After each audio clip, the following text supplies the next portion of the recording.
Hello everyone. आज से इस चैनल पे मैं एक नया इनिशिएटिव स्टार्ट कर रहा हूँ जो कि साइंस सेक्शन से रिलेटेड है।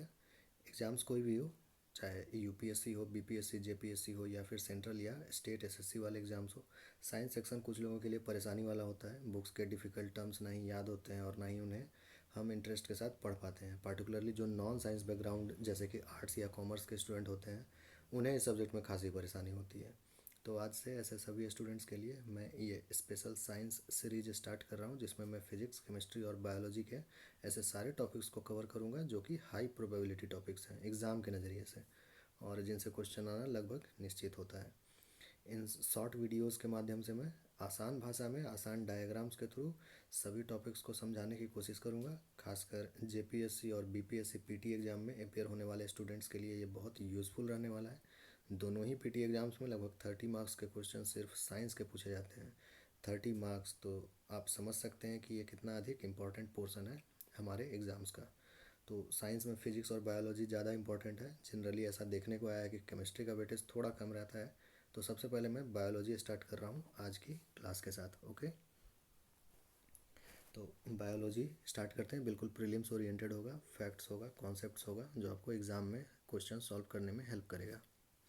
तो बायोलॉजी में हम लोग फेज़ 1 में सबसे पहले सिस्टम्स ऑफ ह्यूमन बॉडी देखने वाले हैं। 7 system: circulatory, digestive, respiratory, excretory, nervous, skeletal और इंडोक्राइन सिस्टम। ये 7 सिस्टम से क्वेश्चन आता ही आता है हर साल हर एग्ज़ाम में। ओके, 2 3 4 क्वेश्चन इससे रहना ही रहना है। तो सबसे पहले हम सर्कुलेटरी सिस्टम से आज का फर्स्ट लेसन स्टार्ट करने वाले हैं। ओके, सर्कुलेटरी सिस्टम का थोड़ा सा इंट्रोडक्शन देख लेते हैं पहले। तो सर्कुलेटरी सिस्टम में 2 सिस्टम होता है हमारे बॉडी में, एक है ब्लड सर्कुलेटरी सिस्टम और दूसरा है लिम्फ सर्कुलेटरी सिस्टम। बट यकीन मानिए, जो ब्लड सर्कुलेटरी सिस्टम है बस वही हमारे काम का है। क्वेश्चन यहीं से आता है। लिम्फ सर्कुलेटरी सिस्टम से शायद ही कभी क्वेश्चन आता है और इससे ज़्यादा क्वेश्चन बनता भी नहीं है। तो फिर भी मैं लिम्फ सर्कुलेटरी सिस्टम आपको एक्सप्लेन कर दूंगा इंट्रोडक्टरी क्लास, और ब्लड सर्कुलेटरी सिस्टम ही हमारा मेन एजेंडा होगा सर्कुलेटरी सिस्टम में। ओके, तो आइए ब्लड सर्कुलेटरी सिस्टम को हम समझते हैं। तो देखिए, पहला क्वेश्चन आपका एग्ज़ाम से के रिलेटेड यहीं पे मिल गया important. William Harvey, blood circulatory system को विलियम हार्वी जो है वही डिस्कवर किए थे। ओके, तो ये पॉइंट याद रखेंगे। अब देखिए, ब्लड सर्कुलेटरी सिस्टम में 3 चीज़ हम लोग पढ़ने वाले हैं: हार्ट, ब्लड वेसल्स और ब्लड। तो हार्ट और ब्लड वेसल ये हमारा आज का लेसन 1 होने वाला है। ओके, ब्लड अपने आप में एक बड़ा टॉपिक है, तो इसको हम दूसरे वीडियो में कवर करेंगे। ओके, लेसन 2 में। ठीक है, अब नेक्स्ट देखते हैं। तो ब्लड सर्कुलेटरी सिस्टम में हार्ट और ब्लड वेसल्स जो आज हम कवर करने वाले हैं, तो पहले हार्ट देखते हैं। तो हार्ट देखिए, यही है हार्ट, और इस फ़ोटो को देखिए और भूल जाइए। ये फ़ोटो से ना ही कुछ समझ आता है एक आम स्टूडेंट को, और ना ही इससे कुछ याद रहने वाला है आपको। तो बस ये फ़ोटो आपके डिस्प्ले के लिए था, आपके एंटरटेनमेंट के लिए था। इससे ज़्यादा कुछ भी नहीं है इस फ़ोटो में, इस डायग्राम में। ओके, तो heart is situated in the thoracic cavity. ये जो साइड में लिखा हुआ है, इस पिक्चर का कोई ज़्यादा यूज़ नहीं है, ये आगे मैं आपको एक्सप्लेन करूँगा आसान डायग्राम से। काम का चीज़ यहाँ पर ये है कि हार्ट सिचुएटेड कहाँ पर है, तो वो है thoracic cavity. Heart thoracic cavity में सिचुएटेड होता है। कहाँ पर होता है ये कैविटी? बिटवीन द 2 लंग्स, यानी दोनों फेफड़ा के बीच में। Slightly tilted to the left, यानी बाईं ओर थोड़ा झुका हुआ होता है। तो 3 फैक्ट यहाँ पर है, आपको याद रखना है। ये एग्ज़ाम के पर्सपेक्टिव से इम्पॉर्टेंट है। ओके, अब इस डायग्राम को हम समझते हैं आसान डायग्राम से। तो देखिए, हार्ट में से आपका इस स्लाइड में देखा जाए तो फर्स्ट क्वेश्चन आपका हो गया कि हार्ट में कितने वाल्व होते हैं। तो 4 वाल्व होते हैं। ओके, 2 अपर वाल्व और 2 लोअर वाल्व। तो जो अपर वाल्व होता है उसको हम एट्रियम बोलते हैं। कहीं कहीं ऑरिकल भी लिखा रहेगा। ओके, तो कोई बात नहीं, लिखा रहेगा तो वो भी ठीक है। वैसे एट्रियम करेक्ट ज़्यादा टर्म है। दोनों में ऑरिकल और एट्रियम में थोड़ा सा डिफरेंस होता है, और एनसीईआरटी भी एट्रियम ही यूज़ करता है, तो एट्रियम ही याद रखेंगे आप। ओके, लेकिन ऑरिकल दिया रहेगा तो गलत नहीं मानेंगे उसको। तो अपर वाला जो दोनों वाल्व होता है दोनों साइड लेफ़्ट और राइट, उसको हम ऑट्रियम बोलते हैं। और नीचे वाला जो दोनों वाल्व होता है उसको हम लोग वेंट्रिकल बोलते हैं, लेफ़्ट और राइट वेंट्रिकल। ओके, अब देखिए, जो इम्प्योर ब्लड होता है पूरे शरीर से हमारा, वो एक वेना केवा नाम का जो ब्लड वेसल होता है उसके थ्रू हमारे हार्ट में एंट्री लेता है। कहाँ पे एंट्री लेता है? तो राइट ऑट्रियम में एंट्री लेता है। ओके, और ये जो सारा इम्प्योर ब्लड आ रहा है पूरे बॉडी से, ये वेंस जो है सप्लाई कर रहा है। वेंस आगे हम लोग वापस देखेंगे इसको, लेकिन ये ध्यान रखेंगे। तो वेंस के through impure blood vena cava से होते हुए राइट ऑट्रियम में आता है। अब राइट ऑट्रियम से ये राइट वेंट्रिकल में जाता है ट्राइकस्पिड वाल्व के through. Tricuspid valve right atrium और राइट वेंट्रिकल के बीच में होता है। ये भी क्वेश्चन पूछा जा सकता है कि ट्राइकस्पिड वाल्व हार्ट के चारों वाल्व में से किसके किसके बीच होता है, तो ये पॉइंट भी ध्यान रखेंगे। नेक्स्ट, अब इम्प्योर ब्लड अपना जर्नी आगे बढ़ाता है और पल्मोनरी आर्टरी होते हुए पल्मोनरी आर्टरी के मदद से लंग्स में पहुंचता है। आपको मालूम है कि लंग्स में ही हमारा खून जो है वो ऑक्सीजन को खींचता है। हमारा लंग्स के अंदर जो ऑक्सीजन हम सांस में लेते हैं वो लंग्स में भरता है हवा, और उसमें से जो ऑक्सीजन वाला कंपोनेंट होता है उसको ब्लड खींच लेता है। तो अब जब ब्लड ऑक्सीजन खींच लेता है तो अब वो इम्प्योर नहीं रह जाता है, अब वो प्योर हो जाता है। ओके, तो अभी तक ब्लड का जो भी सफ़र हम देखें वेना केवा में, ट्राइकस्पिड वाल्व में, पल्मोनरी आर्टरी में, अभी तक इम्प्योर ब्लड चल रहा था। तो राइट साइड पूरा इम्प्योर ब्लड चला। अब लंग्स के थ्रू जब ब्लड निकला तो अब वो प्योर हो गया। तो अब प्योर ब्लड जो है वो लेफ़्ट ऑट्रियम में जाएगा लंग्स के थ्रू। ओके, तो लेफ़्ट ऑट्रियम में वो जाएगा लंग्स के थ्रू। किसके थ्रू जाएगा? तो पल्मोनरी वेन के थ्रू जाएगा। इसको पल्मोनरी वेन कहते हैं, यहाँ पर लिखा हुआ है। ओके, तो अब जब लेफ़्ट ऑट्रियम में ब्लड पहुँच गया तो अब वो बायकस्पिड वाल्व से होते हुए लेफ्ट वेंट्रिकल में जाएगा। ओके, तो यहाँ पर एक और क्वेश्चन बनता है कि बायकस्पिड वाल्व किस किस वाल्व के बीच में होता है? तो लेफ्ट ऑट्रियम और लेफ्ट वेंट्रिकल के बीच में बायकस्पिड वाल्व होता है। ट्राइकस्पिड वाल्व राइट ऑट्रियम और राइट वेंट्रिकल के बीच में होता है। ओके, तो अब जब लेफ्ट वेंट्रिकल में ब्लड पहुँच गया प्योर ब्लड, वो प्योर ब्लड अब पूरे शरीर में सप्लाई कर दिया जाएगा। उसको सप्लाई किया जाएगा अयोर्टा से। अयोर्टा जो है उसके थ्रू पूरे शरीर में प्योर ब्लड जाएगा। और वेना केवा जो था यहाँ पर, उसके थ्रू इम्प्योर ब्लड हार्ट में एंट्री लिया था। तो वेना केवा और अयोर्टा ये दो नाम भी याद रखेंगे हार्ट से रिलेटेड। वेना केवा के थ्रू इम्प्योर ब्लड हार्ट में एंट्री लिया था, और अयोर्टा के थ्रू प्योर ब्लड हार्ट से निकलकर पूरे शरीर में सप्लाई होने वाला है। ओके, आई होप कि ये डायग्राम उस डायग्राम से कहीं ज़्यादा बेहतर है और आपको समझ आया होगा। अब देखिए, तो हार्ट हम लोग देख लिए, अब हम लोग थोड़ा ब्लड वेसल्स के बारे में देखते हैं। तो ब्लड वेसल्स जो है वो तीन तरह का हम लोग को कंसर्न है, हमारा तीन तरह का पढ़ना है हमको। एक है आर्टरीज, एक है वेंस और एक है कैपिलरीज।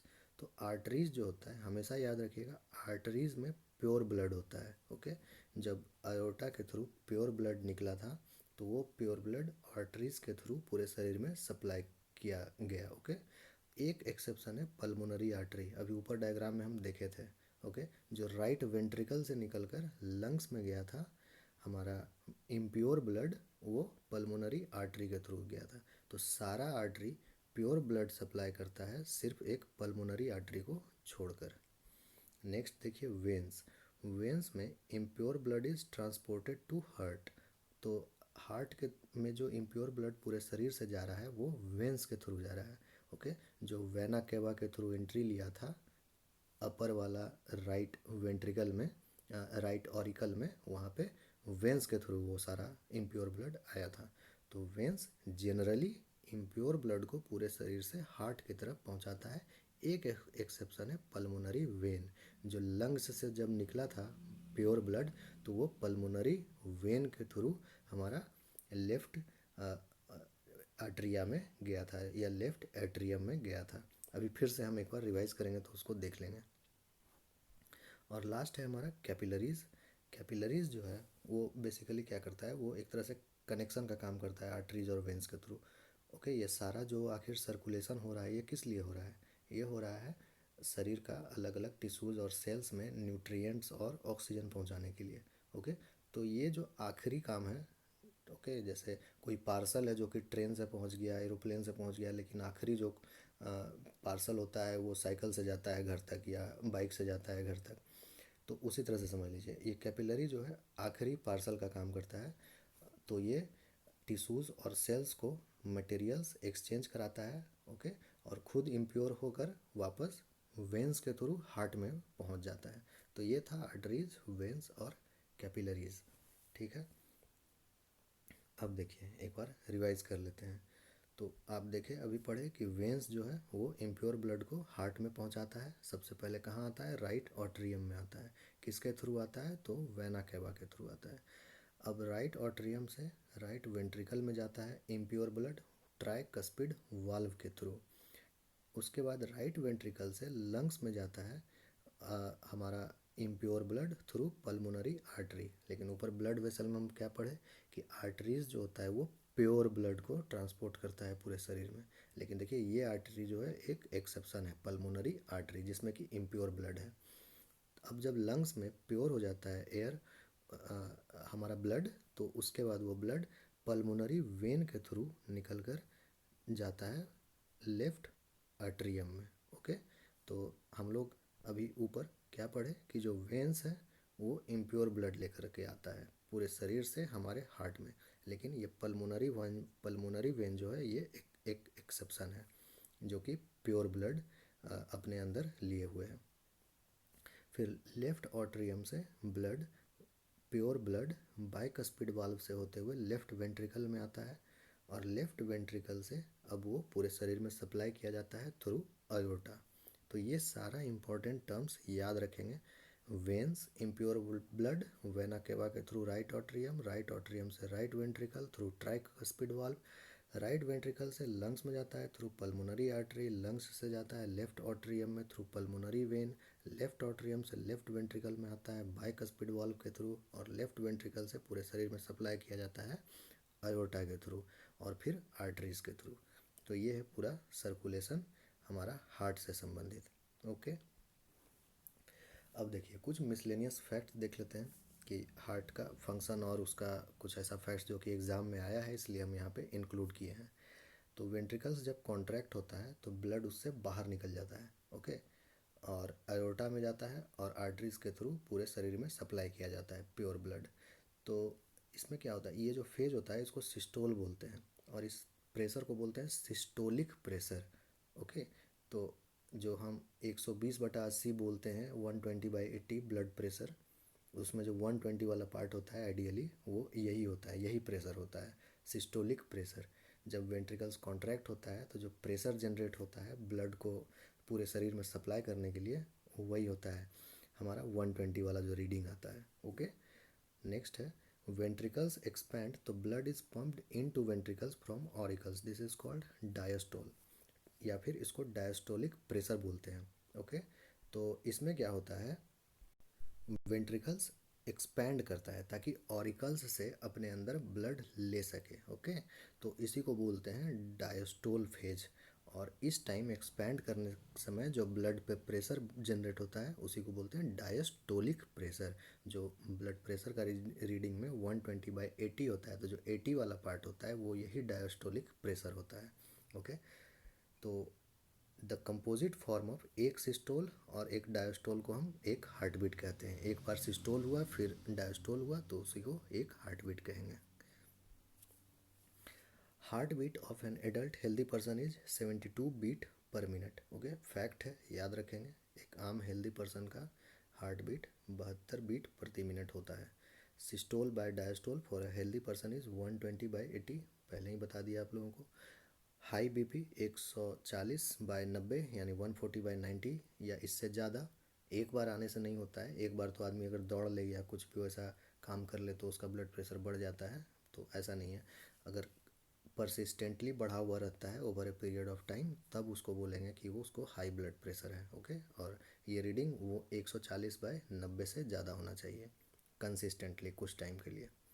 उसी तरह लो बीपी जब 100/60 या उससे लेस रहेगा काफ़ी टाइम तक, तो उसको हम लो बीपी कहेंगे। और ये पूछा जा सकता है the device which measures the human blood pressure, जो बीपी मशीन होता है उसको हम लोग बोलते हैं स्फिग्मोमैनोमीटर। स्फिग्मोमैनोमीटर, ये टर्म पूछा जा सकता है एग्जाम में, ये भी याद रखेंगे। The duration of A cardiac cycle is 0.8 seconds, come chance है ये पूछने का। ओके, बस फिर भी फैक्ट है, ध्यान रखेंगे। एक कार्डियक साइकिल यानी एक बार एक्सपैंड और एक बार कॉन्ट्रैक्ट करने में उसको 0.8 सेकेंड्स लगता है। During a cardiac cycle, each ventricle pumps out approximately 70 ml of blood, which is called the stroke volume. Stroke volume पूछेगा, ये कम चांस है, लेकिन कॉन्सेप्ट समझाने के लिए ये लिखना ज़रूरी था, इसलिए यहाँ पर मेंशन किए हैं। ओके, आपको याद रखना है कि 1 मिनट में कितना ब्लड पंप करता है ऑन एन एवरेज एक हेल्दी ह्यूमन हार्ट एडल्ट का, तो वो पूछा जा सकता है आपसे, जो कि नेक्स्ट पॉइंट है हमारा। The stroke volume multiplied by the heart rate gives the cardiac output. Therefore, the cardiac output can be defined as the volume of blood pumped out by each ventricle per minute and average 5000 ml or 5 liters in a healthy individual. तो बस इसी को ध्यान रखेंगे आप, कुछ इतना लंबा चौड़ा याद नहीं रखना है। 5 लीटर ब्लड ओके पर मिनट पंप कर पाता है एक हेल्दी ह्यूमन हार्ट, यही पॉइंट बस याद रखेंगे इस पूरे पेज में। ओके, और इससे ज़्यादा कुछ भी ध्यान नहीं रखना है। आगे देखते हैं। A special neural centre in the medulla oblongata can moderate the cardiac function. Okay, cardiac function को कौन इन्फ्लुएंस करता है ये पूछा जा सकता है। तो हमारा ब्रेन में एक मेडुला ऑब्लोंगेटा होता है जो कि इसको कंट्रोल करता है। तो ये मेडुला ऑब्लोंगेटा ये हार्ट का या कार्डियक फंक्शन को थोड़ा मॉडरेट करता है। तो ये पॉइंट इंपॉर्टेंट है, बहुत इंपॉर्टेंट है, ये पॉइंट को याद रखेंगे, ये पॉइंट कभी भी पूछा जा सकता है any day. Next is heart function determination is carried out by a device called ECG या इलेक्ट्रोकार्डियोग्राफ। कॉमन है, सबको पता है, ईसीजी किया जाता है हार्ट के बारे में पता करने के लिए। तो ये भी एक इम्पॉर्टेंट क्वेश्चन बन सकता है एग्ज़ाम के नज़रिए से। ओके, तो हमारा ब्लड सर्कुलेटरी सिस्टम में हम आज हार्ट और ब्लड वेसल्स फिनिश कर लिए। ओके, नेक्स्ट वीडियो में हम लोग ब्लड के बारे में देखेंगे, जैसे ब्लड ग्रुप्स के बारे में देखेंगे, ठीक है, और ब्लड का कंपोनेंट्स क्या क्या होता है वो देखेंगे, आरएच फैक्टर वगैरह देख लेंगे, वो सबसे भी क्वेश्चन पूछा जाता है। ओके, तो आज का जो हमारा एजेंडा था वो यहीं पे समाप्त होता है। उम्मीद करता हूँ कि आपको समझ आया होगा हार्ट और हार्ट का फंक्शन। ओके, ब्लड वेसल्स वगैरह का कंसेप्ट क्लियर हो गया होगा। जब कल हम लोग ब्लड के बारे में पढ़ेंगे, ब्लड फिनिश कर लेंगे तो सर्कुलेटरी सिस्टम फिनिश हो जाएगा, और उसके बाद हम लोग पास्ट ईयर का क्वेश्चन देखेंगे कि क्या क्या क्वेश्चन पूछा हुआ है, तो क्वेश्चन सॉल्व करने का कोशिश करेंगे। ओके, तो आई होप कि आपको समझ में आया होगा। ओके, नए हैं अगर चैनल पे तो प्लीज़ सब्सक्राइब कीजिए और हमारे चैनल से जुड़िए, और आपको इसमें जेपीएससी बीपीएससी से संबंधित काफ़ी कंटेंट देखने को मिलेगा, अच्छा और इम्पोर्टेंट। ठीक है, तो थैंक यू अगेन।